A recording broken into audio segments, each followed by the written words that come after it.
In the summer of 1971, a young guitarist for one of the biggest rock bands in the world stepped out of his Los Angeles hotel to buy a newspaper. He never came back. His bandmates searched for him for days. They cancelled tour dates. They contacted the police. They feared the worst. And then, almost a week later, they found him. He was alive. He was unharmed. He was smiling.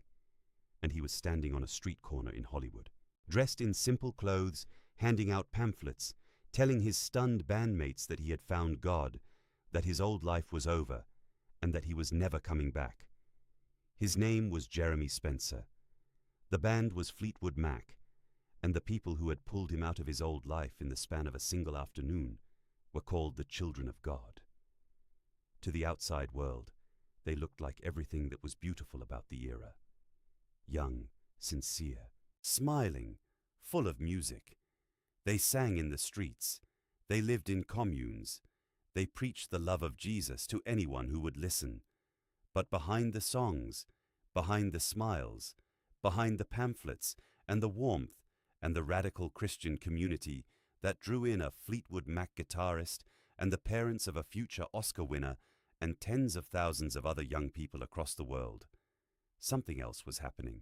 Something that survivors would spend the rest of their lives trying to understand. Something that took decades to fully come to light. Something that would, by the time it was finally documented, become one of the most disturbing chapters in the entire history of religious cults in the modern world. This is the story of the Children of God. It begins with a man named David Berg, and it ends with a generation of broken children, a murder-suicide in an Arizona parking lot, and the realization for thousands of survivors scattered across more than 100 countries that the prophet they had been taught was the voice of God had been something else entirely from the very beginning. David Berg was born in 1919 in Oakland, California, into the world of American evangelical Christianity. His mother, Virginia, was a traveling preacher of real regional fame. She claimed to have been miraculously healed of a degenerative spinal disease as a young woman, and she had taken that healing as her divine commission.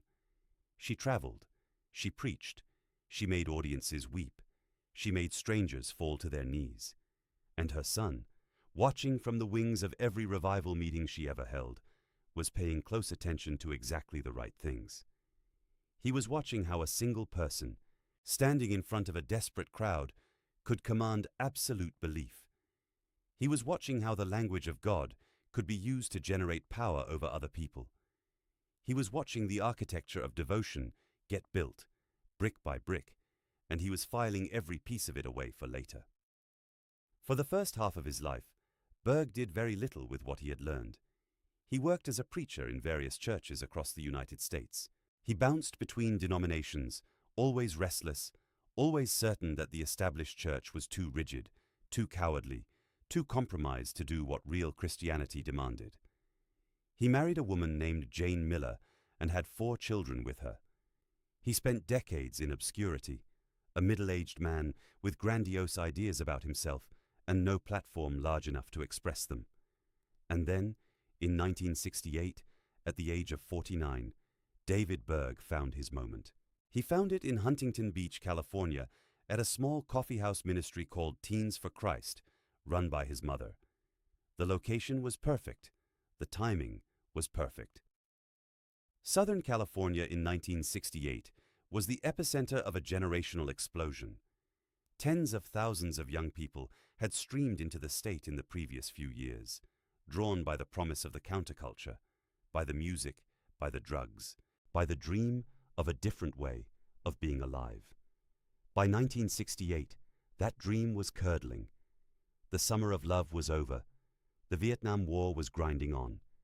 The idealism of the early 60s had collapsed into something darker, lonelier, more desperate.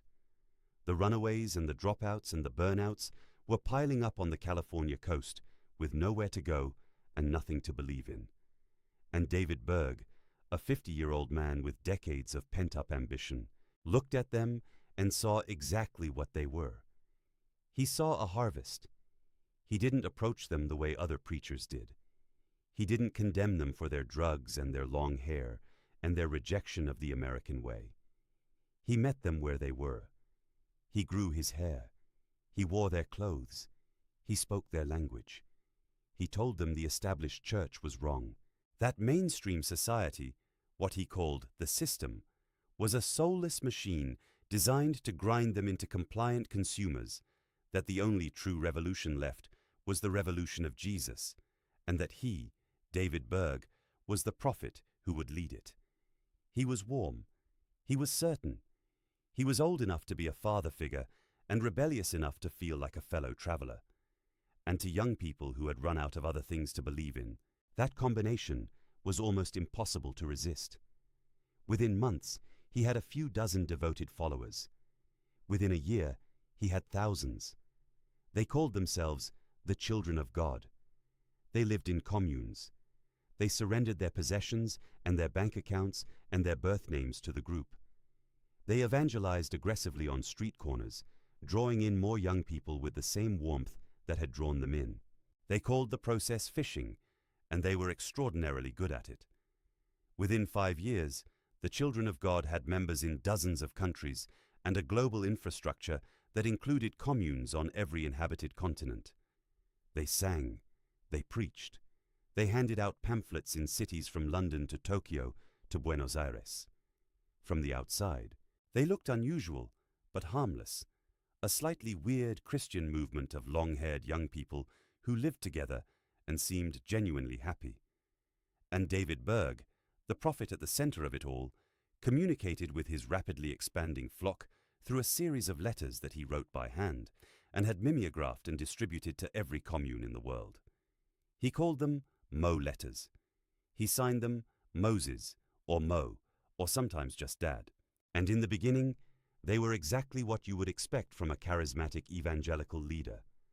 Biblical interpretation, prophecies about the coming apocalypse, calls to abandon the corrupt world and follow Jesus. Standard cult fare. But the letters changed. Slowly. So slowly that the members reading them often didn't notice the drift.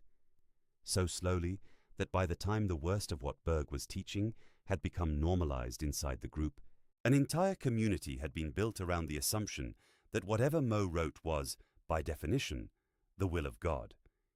And what Mo started writing about, with increasing frankness as the 70s wore on, was sex. He called it the law of love. The idea was simple, and like all of the most dangerous ideas, it had just enough truth in it to be seductive. Love, Berg taught, was the highest law of all. Love superseded every other rule. If something was done in love, it could not be sin. The only real sin was selfishness, withholding yourself from others, refusing to share, failing to give everything you had to God and to your brothers and sisters in the faith. From this premise, Berg built a theology that systematically dismantled every conventional boundary around sexuality. Marriage was no longer exclusive. Monogamy was selfish. The body was a gift, and gifts were meant to be given.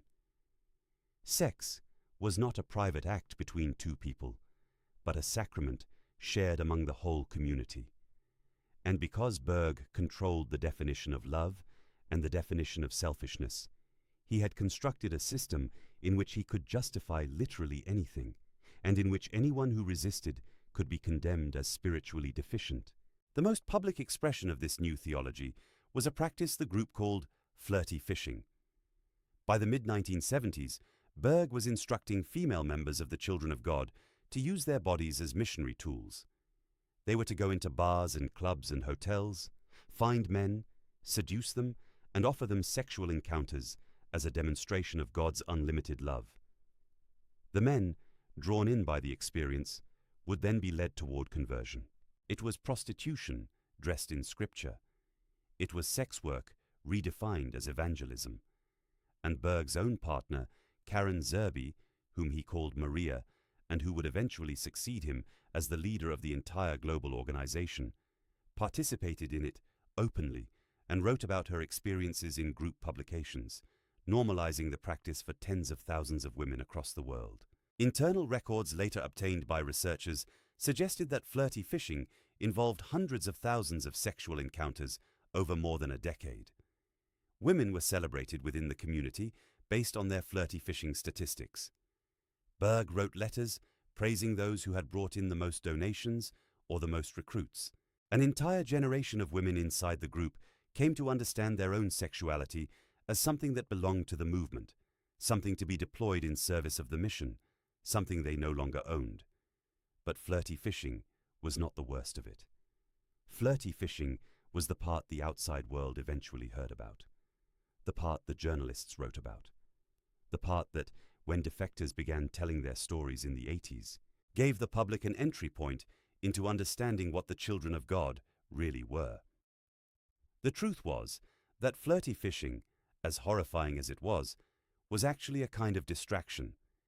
It was the visible surface of a much darker theology that Berg was building inside the group, a theology that did not stop at adult sexual freedom and did not stop at women using their bodies as evangelical tools. It went much further than that. It went into territory that the survivors who eventually escaped would spend the rest of their lives trying to find the words to describe. David Berg's writings, distributed as scripture to thousands of members across the world, began to include extended meditations on the nature of childhood sexuality. He wrote that children were not innocent in the way mainstream society pretended they were, that they were sexual beings from the moment they were born, and that suppressing their natural sexual development was a form of spiritual violence imposed by the corrupted system. He wrote that the love between an adult and a child could legitimately include physical and sexual expression, and that anyone who recoiled at this idea was simply demonstrating how thoroughly they had been brainwashed by the world's prudish hypocrisy. He wrote about his own experiences and dreams in language that, to anyone reading them outside the cult's framework, was unmistakable. And because every word he wrote was treated by his followers as direct revelation from God, these arguments were not received as the disturbed fantasies of a deeply broken man. They were received as instruction, as permission, as the divine framework within which the daily life of every commune was supposed to be conducted. And then, in 1975, Karen Zerby gave birth to David Berg's son. The boy was named Ricky Rodriguez, but within the group he was called Davidito, the little David. He was the prophet's chosen heir, and the group made him a project. They began producing an illustrated child-rearing manual based on his early years, distributed it to every commune in the world, and presented it to members as the model of how children should be raised according to God's true design. It was called The Story of Davidito. It contained explicit text and illustrations depicting sexual contact between the young Davidito and his adult caregivers. It was framed not as abuse, but as instruction. It was placed in the hands of parents around the world who were told that this was what godly parenting looked like. Some of them, having been conditioned for years to believe that whatever Mo said was the voice of God, did to their own children what they read in those pages. And the children, born into this, raised inside it, given no other framework for understanding their lives, had no concept that anything else was possible. They were not being told that abuse was acceptable. They were being told that what was happening to them was not abuse at all. It was love. It was the law of love. It was the only kind of love they had ever known. The world the children of God built for its second generation was a sealed world. The children were educated inside the communes by group members, which meant no outside teachers, no school counselors, no mandated reporters, no adults trained to recognize abuse and obligated to report it. They had no friendships with children outside the group. They had no contact with outside media. The world beyond the commune walls was described to them in apocalyptic terms. The system, the corrupted world, the place where Satan ruled and where good children would be destroyed if they were ever exposed to it. There was nowhere to run, because there was no concept of anywhere else worth running to. There was no one to tell, because the framework for understanding what was happening to them had never been given to them. They didn't have the word abuse. They didn't have the word wrong. They had only the words Mo had given them, and those words said that what was being done to them was holy. This is the part that takes the longest to explain to people who have never been inside a high-control group. It is the part that even survivors themselves sometimes struggle to articulate. It is not just that the abuse happened. It is that the entire architecture of reality, for every child born into this world, was constructed by the same people doing the abusing. Their language, their education, their concept of love, their relationship to their own bodies, their understanding of God, their sense of who they were as people, all of it was given to them by the same system that was violating them. To recognize the violation, they would have had to recognize that the entire framework of their existence was a lie, that their parents were complicit, that God, as they understood him, did not exist, that everything they had been taught from infancy about love and family and salvation was a construction designed to enable the satisfaction of one disturbed old man's appetites and the appetites of every adult around him who had chosen to follow his teachings. For a child to come to that understanding while still inside the group was almost impossible. For an adult survivor to come to that understanding after escaping was the work of years of therapy, and it broke many of them. For the teenagers who began to show signs of rebellion, the group had a specific solution. They were called Victor camps, established in the late 70s and the 80s, for young people deemed insufficiently spiritually committed. These were re-education facilities, internal, secret, scattered across multiple countries, entirely outside any kind of legal oversight. The young people sent to them were subjected to extended physical labor, isolation, restricted food and sleep, intensive indoctrination sessions designed to break down whatever resistance had begun to form inside them. Former inmates of Victor camps, and that is the word survivors most often use, inmates have described experiences that meet any reasonable definition of torture. Children would disappear from one commune and reappear months later as different people, hollowed out, compliant, having learned the lesson the group needed them to learn. There was no court that knew the camps existed. There was no agency that could have intervened. They were an entirely internal solution to an entirely internal problem, and they functioned with terrifying efficiency for years. It broke them, and yet many of them kept speaking. That is the most important part of this story. The survivors kept speaking. They have spent decades now telling the world what happened inside the children of God, and they have done it against every conceivable obstacle. They have been called liars by the group itself, characterized as bitter apostates, accused of fabricating their memories for attention or for money. They have been told that whatever happened was historical, that reforms have long since been instituted, that current members are horrified by past excesses, and the past should be allowed to remain in the past. They have been ignored by legal systems that struggled to comprehend an organization that operated in over 100 countries, that dissolved one commune the moment another came under investigation, that destroyed records and changed names and rebranded itself again and again every time the heat got too close. And still, against all of that, they have kept speaking. Some of them were children of celebrities, which is how the rest of the world eventually started to listen. The actor River Phoenix and his siblings, Joaquin, Rain, Summer, Liberty, spent years of their childhood inside the children of God. Their parents had joined as young idealists, drawn in by the community and the spiritual promise, the way so many of that generation had been. The Phoenix family eventually left, but by the time they got out, the children had spent formative years inside the group's world. River, before his death from a drug overdose in 1993, at the age of 23, gave a small handful of interviews in which he spoke guardedly about that period of his childhood. He said enough for those who were paying attention to understand that something terrible had happened. He didn't say more than that. And then he was dead, and the world will never know how much of what destroyed him came from those years. Joaquin Phoenix, his younger brother, has acknowledged the darkness of that period without fully detailing it in public. The Phoenix family's story became one of the most visible windows into what the Children of God really was, because the Phoenixes were famous enough that journalists wanted to know. Most survivors had no such window. They were anonymous people in 100 countries, telling their stories to whoever would listen, fighting to be believed.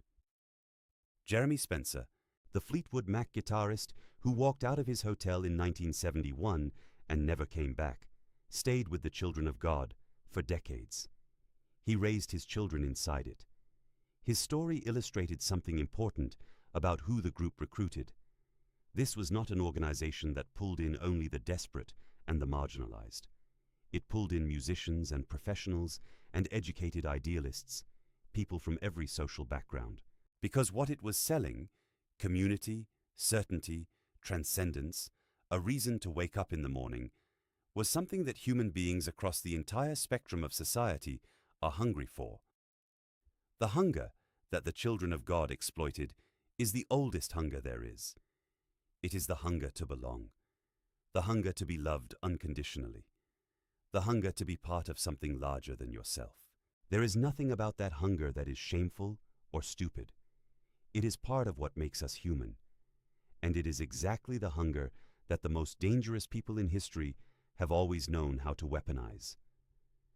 By the late 70s and into the 80s, the Children of God had become a genuinely global organization.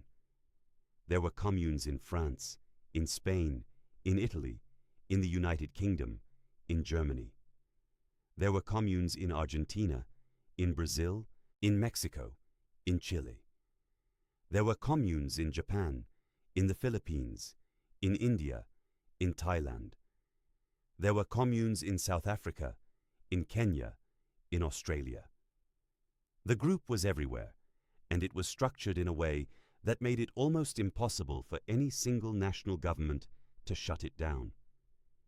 When investigators in one country started getting too close, members would simply pack up and disperse to a different country, a different commune, sometimes a different name.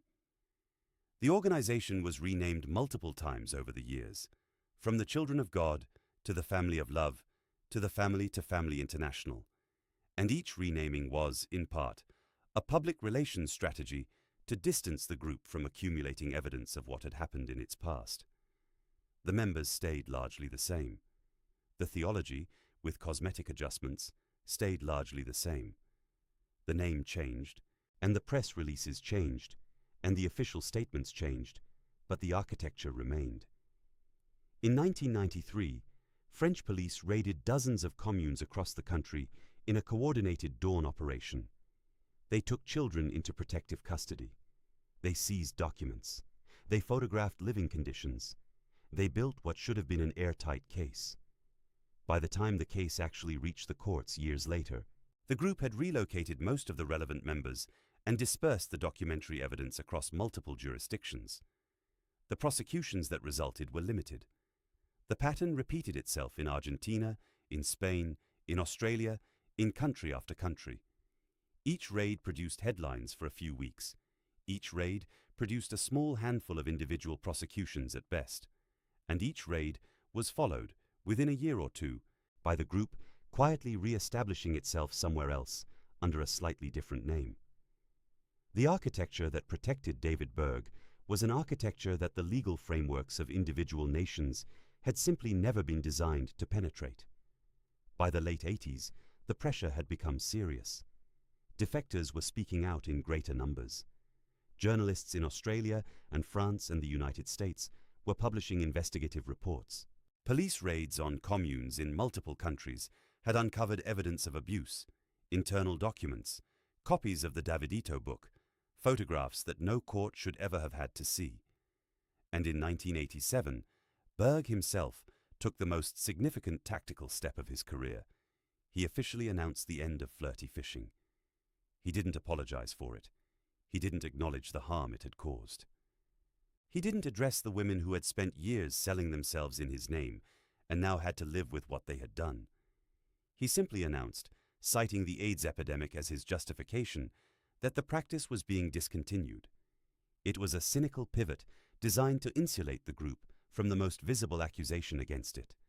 And it worked. The legal landscape shifted. The public conversation shifted. The children of God, now operating under a different name, continued. David Berg himself never faced any legal consequence for anything. He spent the last 2 decades of his life in hiding, his location known only to a small circle of trusted insiders, communicating with his global organization exclusively through the Mo letters. He moved frequently. He surrounded himself with the women who served him sexually as part of their devotion. He grew old in the comfort of total obedience, never having to look any of his victims in the face, never having to explain himself, never having to account for any of the words he had written or the consequences they had produced in the bodies of children across the world. He died in Portugal in November of 1994. His death was not announced to the wider membership until weeks later. The world he had built outlived him, in slightly modified form, under his successor. That successor was Karen Zerby, Maria, the mother of his son, the partner who had been at his side for the entire arc of the group's worst years.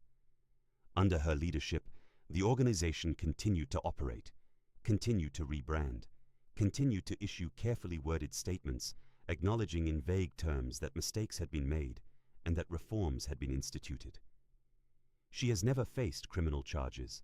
As of this recording, she remains alive, leading what is now called Family International, and survivors are still pressing for the accountability that the legal system has been structurally unable to deliver. But this story does not end with David Berg dying in his bed in Portugal. It does not end with Karen Zerby issuing her press releases. The truest ending of this story, the one that cuts deepest, belongs to the boy whose name became infamous inside the cult and unknown outside it. The boy they had called Davidito, the crown prince, the model child, the illustrated manual of what godly child rearing was supposed to look like. His real name was Ricky Rodriguez. He grew up inside the group, the most watched child in the entire organization, raised as a living symbol of a theology that had used him from the moment he was born. He left the group as a young man. He found the broader survivor community. He became one of the most articulate and most furious voices among the second-generation adults who had grown up inside the children of God. He understood, with a clarity that very few of his peers could match, exactly what had been done to him and exactly who had done it. He spent years trying to find a way to live with that knowledge. He couldn't find one. In January of 2005, at the age of 29, Ricky Rodriguez recorded a video in which he laid out, in calm and devastating detail, what he was about to do. He had wanted to find his mother. He had wanted to find Karen Zerby and confront her, finally, for what she had presided over. He could not find her. She had been in hiding for years, exactly as Berg had been before her, and the same architecture that had protected her partner from accountability was now protecting her. So he went to Tucson, Arizona, and he found a woman named Angela Smith, who had been a longtime member of the inner circle, and who Ricky believed had abused him in his childhood. He killed her in her apartment. Then he drove to a parking lot, and he shot himself. The death of Ricky Rodriguez sent shockwaves through the survivor community that have never fully dissipated. Many of his peers, in the statements and interviews that followed, said they understood exactly what had pushed him to that final act. They didn't condone it. They didn't celebrate it. They mourned Angela Smith, and they mourned Ricky, and they mourned the entire system that had produced both deaths.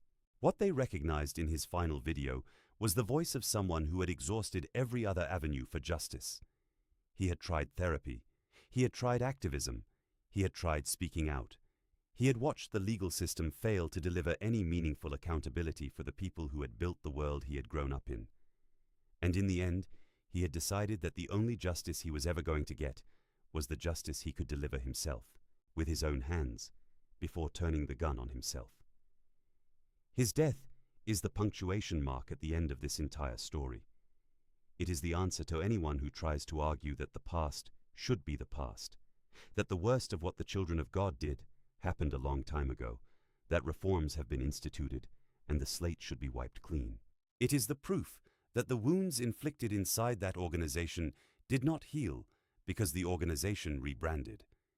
It is the evidence that for the children who grew up inside David Berg's world, the cost was paid not in some abstract historical sense, but in lifetimes, in real, specific, irreplaceable lifetimes that ended in addiction and depression and suicide, and, in one parking lot in Tucson, in murder. The body count of the children of God did not stop in 1994 when Berg died. It has continued, in the form of survivors who did not make it through, for every year since. And yet, against all of that, against every reason for despair that this story offers, the survivors who did make it through have continued to do the work that the legal system could not do.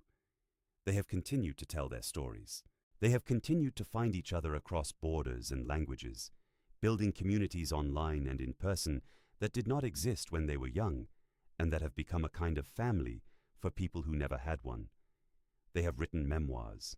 They have given interviews to documentary filmmakers. They have testified in courts and in parliaments.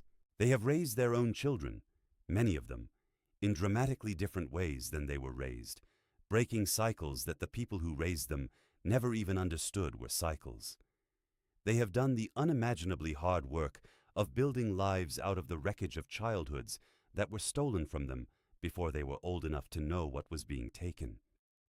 What the children of God built, beneath the music and the smiling pamphleteers on street corners around the world, was a machine designed to manufacture the destruction of children in the service of one man's appetites and the appetites of those who chose to follow him. What it called love was not love. What it called God was not God. What it called freedom was the opposite of freedom. A sealed world in which every category of meaning had been redefined to serve the prophet, and in which the people inside, especially the children, had no language for what was happening to them, because the only language they had ever been given came from the same man who was orchestrating it.